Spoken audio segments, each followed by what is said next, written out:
directeur des télécommunications au ministère de l'économie numérique et des télécommunications.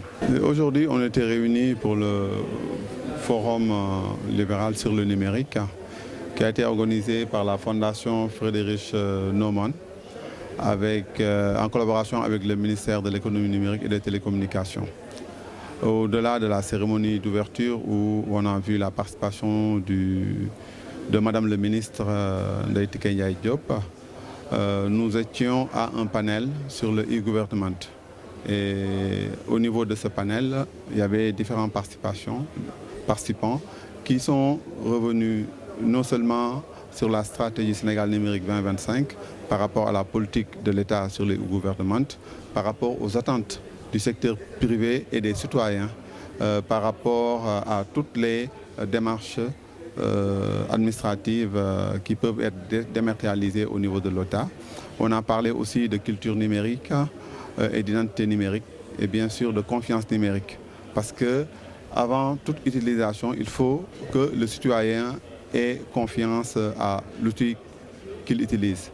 Et on a abordé tous ces aspects et nous avons bien relevé les attentes des citoyens et de l'écosystème du numérique par rapport aux différentes parties prenantes, que ce soit l'État, que ce soit les entreprises, que ce soit le citoyen.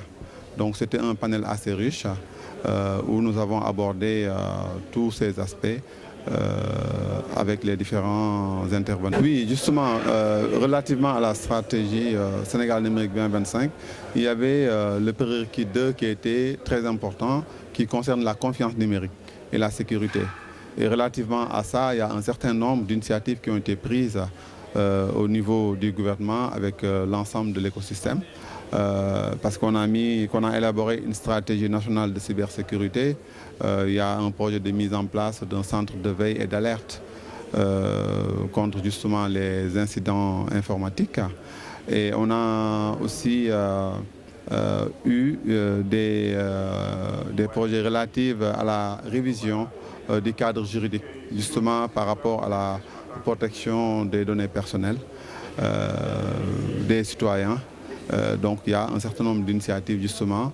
On a revu aussi le cadre juridique avec le nouveau code des communications électroniques où il y a cet aspect, c'est-à-dire la protection de l'utilisateur qui occupe un pan important par rapport à ce nouveau code des communications électroniques qui remplace le code des télécommunications. Par rapport au numérique, en fait, les perspectives sont assez larges parce que tout est basé au niveau de la stratégie Sénégal numérique 2025. Il y a un certain nombre de réformes qui ont été initiées, un certain nombre de projets. Aujourd'hui, le Sénégal a un plan national haut et très haut débit. On a actualisé le service universel aussi, pour qu'on puisse avoir un aménagement numérique du territoire, c'est-à-dire que les infrastructures puissent aller auprès des citoyens au niveau du territoire national.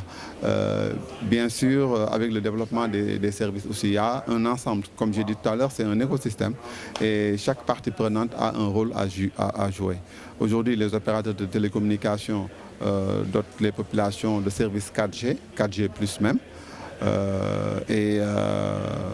Au-delà de ça, il y a un certain nombre de services, par exemple services financiers par rapport à l'utilisation de l'argent mobile au niveau des transferts. Il y a aussi au niveau des démarches administratives un certain nombre de procédures qui sont dématérialisées.